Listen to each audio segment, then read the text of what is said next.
Good afternoon, and it is a lovely, cold but sunny day here in Lexington, Kentucky, and I hope that it is good running weather wherever you are at. As it is December 19th and our last coach chat before Christmas, this is going to be our running through the holidays edition of the coach chat. So if you have any questions relating to what we're going to be talking about today, you can go ahead and drop down below the video screen where you will see a chat section. You can enter your name and ask your question there. So the things we're going to cover about the holidays are, the big five, I guess, which is travel during the holidays, food, motivation, safety, and weather. So we'll go ahead and start with travel. A lot of us, especially those who, have a parent that hosts Christmas, a lot of us travel home for Christmas, which can be really, really challenging in terms of running, about getting your miles in weeks where you may be flying across the country and back.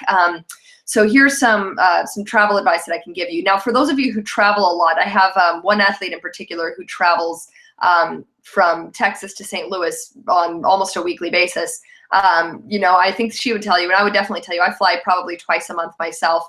And I would say that on days when I know I have a long flight ahead of me, almost always, even if it means getting up very, very, very early, you want to get your run in before your travel and not after. Even if I'm landing at like 5 or 6 in the afternoon and I think, oh, well, once I land, I'll have plenty of time. After a long day of travel, I find that I very, very rarely feel like putting on the running shoes and going out for a run. So if you can get your travel done before, when you have, a flight that's maybe 8 o'clock in the morning and you need to be at the airport by 7, it may mean you have to get up at 4:30 or 5 to get that run in. But in my experience, at least, that is the way that I'm most able to get in the miles, is when on days like that, when I have travel, especially during the holidays, is by getting in the run well ahead of the travel and not waiting and not putting it off until the afternoon. Because when you fly coast to coast, it absolutely drains you. It messes up your body. It dehydrates you. It can be very easy to lose your motivation to run as soon as you land and say, you know what, screw it, I'm just going to go home and go to bed. So it's definitely important to make sure that you're forming your travel plans around your running and not the other way around. So get your run in before your travel and not after. That's the first thing. The second thing is that a lot of us, when we go home, I'm very fortunate in that I come from a family that understands running because they are all runners. But for many people who spend their holidays with their families and where they are the only runner, it can be very difficult to explain to the rest of the family why you have to leave for an hour or two every day to go and get a run. And they don't understand why it's something you have to do every day. A lot of family members will ask, well, can't you just skip it for this week? And it can be a really, really challenging thing to do when you go home for the holidays and you don't seem to have much support for your running. So, when I was growing up, before we all became runners, when I was about 14 or 15, before that time, we would have Christmas at our house, and my grandmother, she would always come to Christmas. Now, my granny is quite a unique woman in that she began running in her late 50s, I believe, and all the way into her 60s, she was running ultra marathons. Even when she was in her mid 60s, she was running 24-hour races, long distances, much farther than marathon.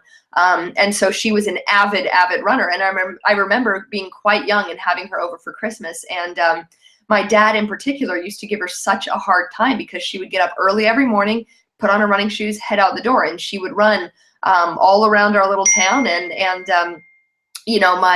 My family didn't really understand it at the time, but I always remember that didn't bother her. She said, well, you don't understand. It's just something I do. And the great thing about it is that she didn't make excuses. She didn't apologize for wanting to go out and get her run in. So if you are going home for Christmas and you don't have a whole lot of family support behind it, don't feel the need to apologize for your running. It is your choice. It is your lifestyle. And hopefully that can maybe even bring, if you want to, invite some of your family members out for a couple of easy miles, encourage them, start, throwing it back at them and saying, hey, you want to earn that Christmas dinner? Come out with me for a couple miles easy this morning. And who knows, it may just become a family thing like it did for me. So hopefully you're fortunate and your family is understanding and supportive of running. But if they're not, just keep in mind that can be a big roadblock to your training during the holidays. But, you have to decide beforehand not to let that get in the way.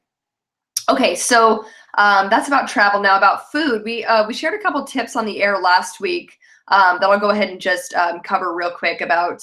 We're talking about holiday parties, how it's very important if you're heading to an evening holiday party, especially if it's an evening holiday party, that you want to eat a good healthy meal before you go, and then feel free to indulge in some treats once you're there. But if you go to a holiday party hungry and all they have is, you know, candy and cookies and those kind of things, you're going to fill up on whatever they have there. So make sure that you're not hungry heading to these holiday parties. And then the second tip we got was for these holiday shopping days, when you head into a store, a grocery store, and you know, you're shopping for Christmas dinner and all these things, it can be very tempting to head right for the goodies because they're out and they're, you know, in every aisle you're going to see holiday themed things. But if you start in the produce section and you work your way around the perimeter of the store, adding in, you know, your fresh produce, fruits and vegetables, and then you're going to you'll get some fresh meat and then some dairy, and then some fresh bread from the bakery. And once you have your cart, you know, nice and full of those kind of things, then you can go ahead and cruise the aisles and pick up the things that you need. Now, of course, everyone's Christmas dinner is a little bit different, and even maybe you don't even celebrate Christmas, but if you do and you have this big spread of traditional goodies, it can definitely be worthwhile to swap out some of the normal, you know, Christmas goodies for more healthy alternatives. So I wrote down a couple of examples here because, for instance, two of the things we have on my table every year, my mom always makes these just heaping bowl of mashed potatoes, and then a big dish of green bean casserole. So for these mashed potatoes, they're made with cream and butter and garlic and salt and just a lot of additives to the potatoes. So I find that an easier way to do potatoes, not even easy, it is easier, but it's much, much, much healthier, is instead of making mashed potatoes, if I just go ahead and dice up little red potatoes into maybe like 1/2-inch cubes, lay those out on a cookie sheet on some tin foil, sprinkle them with olive oil, a little bit of salt and pepper, and then, you know, just be very liberal with rosemary, sprinkle, or whatever herbs you prefer, and then bake those to have these roast, you know, baked potatoes. And you can even add sweet potatoes to that mix. Especially as a runner, sweet potatoes are great because sweet potatoes, they actually help with inflammation in the body.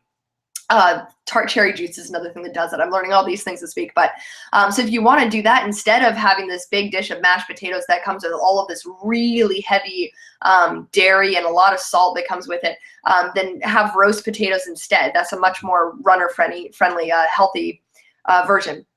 And like I mentioned, we usually have that big dish of green bean casserole, which is a very American thing to have. It's basically canned green. In my family, that's how my mom makes it. It's just a bunch of canned green beans mixed with cream of mushroom soup and sprinkled all over the top with those French's fried onions. And it is delicious, I will admit that, but it is certainly not very healthy as that with the cream of mushroom soup and those French fried onions all over the top. So better way you can do that is to buy some fresh green beans, cook those as well. You can, you know, boil them, or you can steam them, you can roast them, you can cook green beans in a number of ways, but fresh green beans. And I always like to toss mine with a little bit of almonds and some Parmesan cheese, which is great if you are in a cycle of your training where you want to be fat loading. If you're coming up on a marathon and you want to get all these good fats in your body to teach your body how to better burn fats, nuts and Parmesan cheese are two things that are great in terms of healthy fats.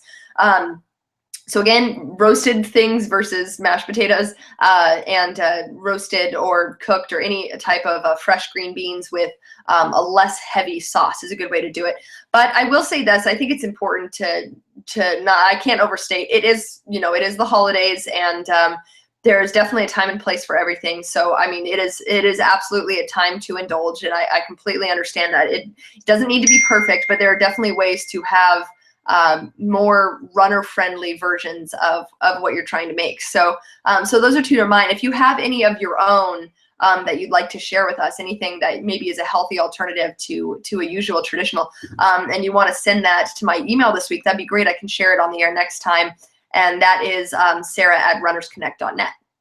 Okay, so motivation. So this is, as I mentioned, you know, with travel, with all of these things, with travel and food and the weather, finding your motivation for running during the holidays can be really, really tough because there's a lot going on. We're pulled in a million different directions with family parties and work parties and all these obligations, Christmas shopping.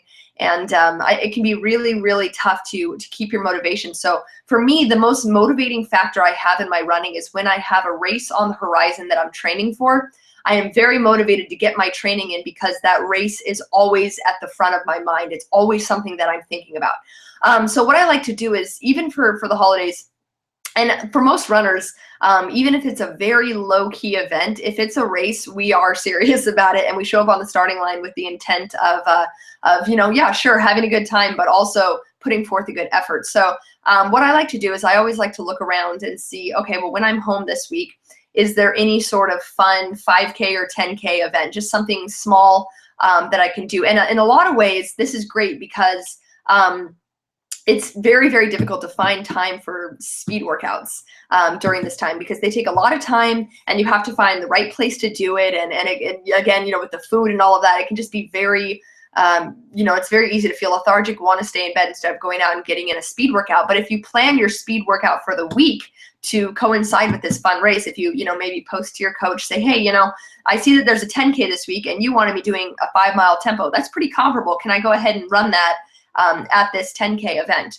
And they'll probably say, absolutely, sure. So that will take care of, your speed workout. And also, if I am able to find a race, on Christmas or maybe a couple days before or a couple days after, that's going to keep me training focused throughout the week, saying, I can't slack off because I've got this race waiting for me at the end of the week. So I encourage you to look around in your area. Most places do. You can always find some sort of Jingle Bell run.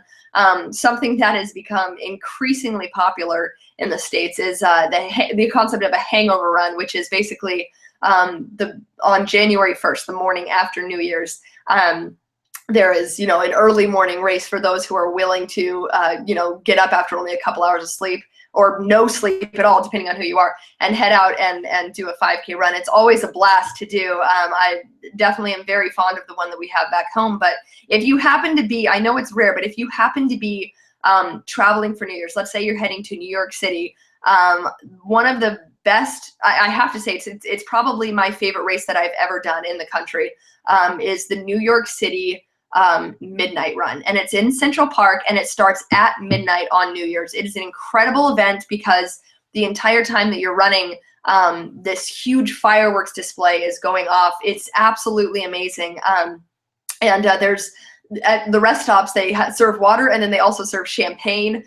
It's a 4-mile race. It's perfect for a short little tune-up before some longer spring running. So if you happen to be, New York is a very, very popular tourist destination for New Year's. If you happen to be in the city on New Year's, that is an event that I would absolutely recommend. Instead of going to Times Square where it's absolutely packed and you have to wait for hours to see the ball drop, which is really not that impressive in person. You get a much better view on TV. I would say skip that. Go ahead and head to Central Park. Stay warm by running.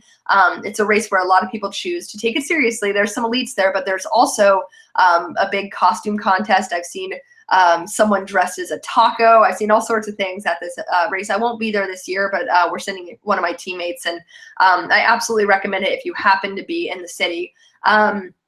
Other than that, I can't think of any off the top of my head for New Year's runs, but it's definitely worth it to maybe Facebook.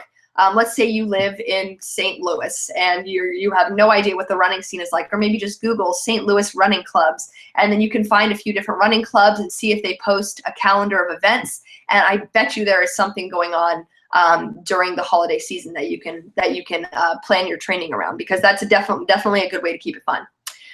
Okay, so unfortunately, one thing that we do have to talk about during this time, because it seems that every year a runner ends up getting hit by a car, taken out by a drunk driver on, one of these days or one of these nights, where unfortunately a lot of people choose to drive drunk this time of year, coming home from holiday parties and assuming they're going to be fine, and they're not. So I just want to give a few safety tips for running during this time of year as it relates to drunk drivers. So the first thing that we can do is run in the morning. Now, I don't mean like, 6 a.m., because that is possible that people are coming home 6 a.m. drunk, meaning when it's light out, and those people would already be in bed, 8 o'clock, 9 o'clock, 10 o'clock. That is the best. That is probably the safest time to get in your run during this time of year. You have daylight, much smaller, much slimmer of a possibility of getting hit by a drunk driver. The second thing is to run unplugged. If you're going to be running somewhere that you're going to be seeing a lot of traffic, maybe you're confined to roads because of the snow, then definitely just leave your headphones behind, especially if you're going home for the holidays or you're going somewhere unfamiliar. If you don't know that it's safe, then it might not be. So definitely make sure that you are looking ahead and you're planning according to safety to leave your headphones behind. Be aware of your surroundings. Try and aim for, if you have to run, now someone like me who runs twice a day, unfortunately, usually my second run of the day, it is either dark or it is starting to get dark.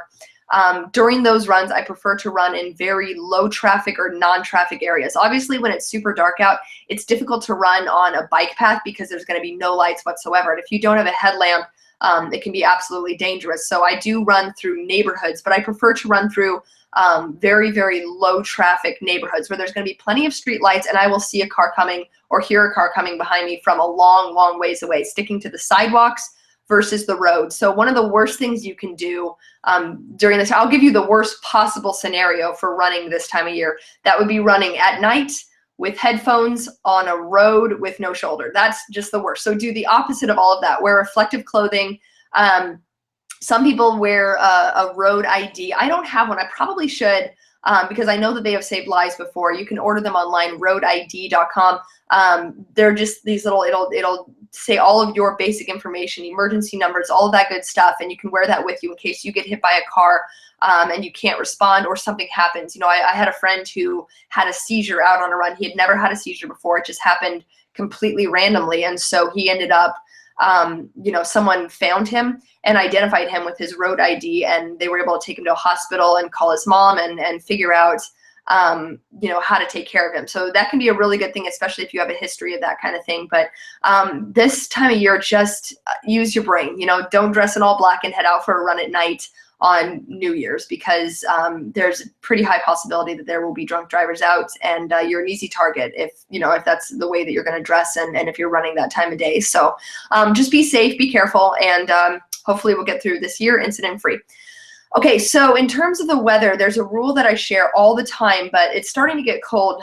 Here in Lexington, it's funny, and I know it's been this way all over the East Coast this past week. It's been really bizarre. We've had some very, very atypical winter weather, just very warm temperatures. It was up to mid-70s here in Lexington a few days ago, but then there was snow flurries yesterday, so it dropped just drastically.